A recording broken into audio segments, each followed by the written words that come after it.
Want to access your Google Drive files directly from Windows 11 without opening a web browser every time. Syncing Google Drive with your PC makes it easy to keep your files updated and available across all your devices. In this tutorial, I'll show you how to sync Google Drive with Windows 11 in 2026. So let's jump right in. First, make sure Google Drive for Desktop is installed on your Windows 11 computer. This application allows your PC to sync files automatically with your Google Drive account. If you haven't installed it yet, download the latest version and complete the setup. Once the installation is complete, open Google Drive for Desktop and sign in with your Google account. After signing in, the app will connect your computer to your Google Drive storage. Next, open the Drive settings and choose how you want your files to sync. You can stream files to save local storage or mirror files to keep copies on your computer.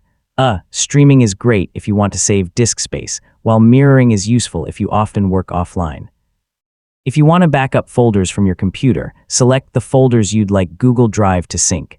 Common choices include Documents, Desktop, Pictures, and Work folders. You can always change these selections later if your needs change. Once setup is complete, open File Explorer.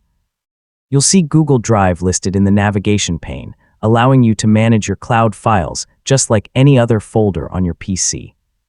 Yes, you can copy, move, or edit files normally, and Google Drive will handle the syncing in the background. Finally, add or edit a file inside your Google Drive folder and wait a few moments.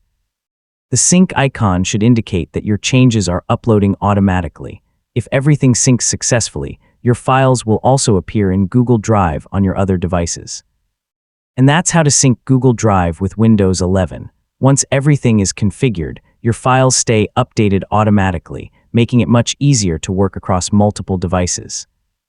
I mean, after the initial setup, it mostly takes care of itself. Thanks for watching, and I'll see you in the next tutorial.